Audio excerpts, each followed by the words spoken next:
Jadi Allah itu utus malaikat Jibril untuk mengambil tanah yang ada di bumi. Tapi bumi menolaknya dan berlindung kepada Allah subhanahu wa ta'ala dari Jibril agar dia jangan sampai mengambil tanahnya. Akhirnya Jibril pun tidak bisa dan kembali kepada Allah. Kemudian Allah subhanahu wa ta'ala mengutus Mikail. Sama bumi pun berlindung kepada Allah dari Mikail dan tidak diizinkan untuk mengambil tanahnya.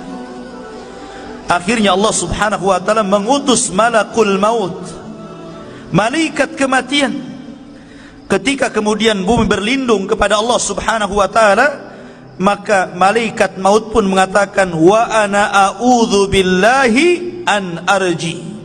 Sebagaimana engkau berlindung kepada Allah agar aku tidak mengambil tanahmu, maka aku pun berlindung kepada Allah, aku tidak akan kembali kepada Allah sampai ku ambil tanahmu.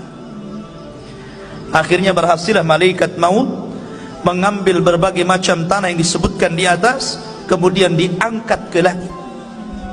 Dari tanah ini kemudian akhirnya Allah subhanahu wa ta'ala menciptakan dengan kedua tangannya. Dan ini ada hikmah kenapa Allah ciptakan Adam dengan tangannya, supaya iblis tidak bisa sombong di hadapan Adam. Karena iblis tidak diciptakan dengan tangan Allah. Iblis itu diciptakan dari ujung nyala api. Maka kemudian ketika Allah subhanahu wa ta'ala menciptakan Adam, Allah mulai membentuk Adam alaihi salatu wassalam dengan sebaik-baik bentuk yang tidak sama dengan makhluk yang lainnya. Sesungguhnya Allah menciptakan manusia itu sebaik-baik bentuk.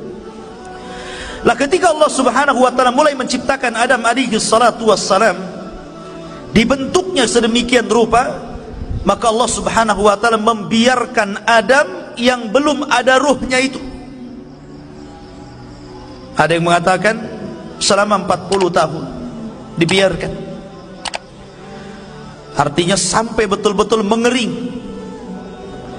Lah dari sila kemudian ketika malaikat melihat Allah subhanahu wa ta'ala menciptakan makhluk yang gharib bagi mereka, aneh bagi mereka, disinilah malaikat datang menghadap Allah dan mengatakan, ataj'alu fiha man yufsidu fiha wa yasfikud dima wa nahnu nusabbihu bihamdika wa nuqaddisu lak. Ya Rabb, apakah engkau akan mengulang dua kali menciptakan makhluk yang akan merusak bumi, menumpahkan darah, sementara kami adalah makhluk yang terus bertasbih memuji kamu? Kenapa malaikat ngomong seperti ini? Karena malaikat punya pengalaman dengan bangsa jin. Sebelum Adam diciptakan, Allah menciptakan jin.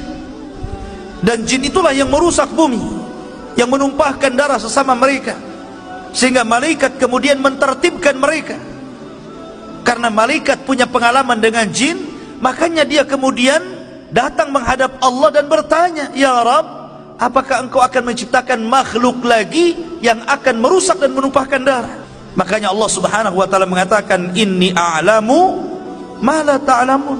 Lah saya ini yang menciptakan lebih tahu dibandingkan engkau. Barulah kemudian malaikat paham, dari turunan Adam ini ada yang menjadi para nabi dan rasul. Terkadang tingkatan mereka di atas para malaikat. Keluarlah para syuhada, keluarlah orang-orang saleh, keluarlah para siddiqun. Itulah kata-kata saya lebih paham dari apa yang kalian tidak tahu. Sementara iblis beda pula dia. Ketika Allah subhanahu wa ta'ala menciptakan Adam, baru berbentuk patung yang mengeras tadi, belum lagi ada ruh. Iblis ini bolak-balik, kemudian memegang-megang Adam. Kadang masuk dari lubang telinga, keluar dari lubang hidung, masuk dari lubang hidung, keluar daripada lubang dubur. Begitulah dia masuk keluar. Kemudian dia mengatakan di hadapan malaikat, la in sullitu la uhlikanna. Kalau seandainya makhluk ini diserahkan kepadaku, kuhancurkan dia. Sampailah kepada waktu yang ditentukan, waktu yang menegangkan, ketika Allah hendak meniupkan ruh kepada Adam.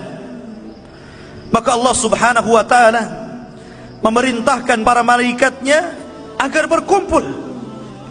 bagaimana Allah subhanahu wa ta'ala akan membuat peristiwa baru tentang munculnya makhluk baru yang namanya Adam alaihi salatu wassalam. Mulailah kemudian Allah subhanahu wa ta'ala meniupkan ruh kepada Adam alaihi salatu wassalam. Baru saja ruh itu kemudian sampai di tenggorokan, maka Adam alaihi salatu wassalam tiba-tiba bersin. Maka malaikat mengatakan, qul alhamdulillah.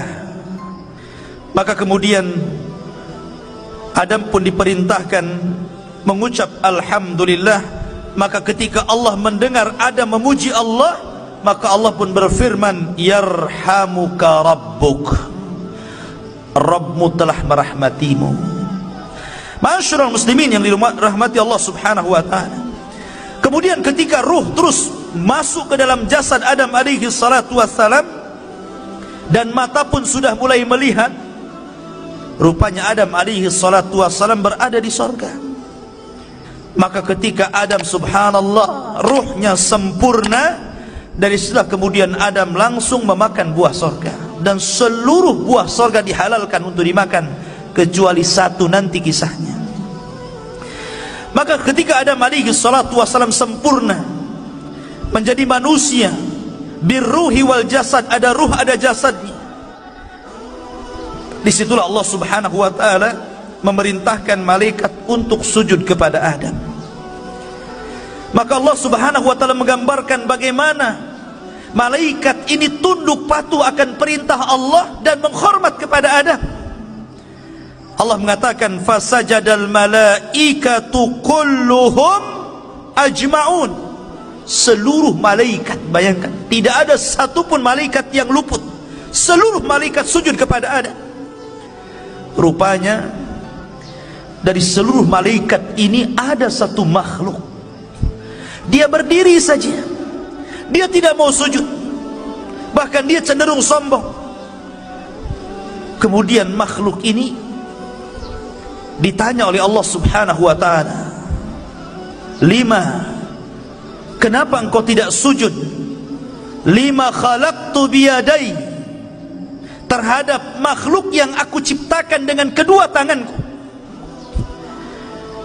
Maka mulailah kemudian makhluk ini, dia mengatakan, ya Rabb, saya kan lebih baik daripada dia.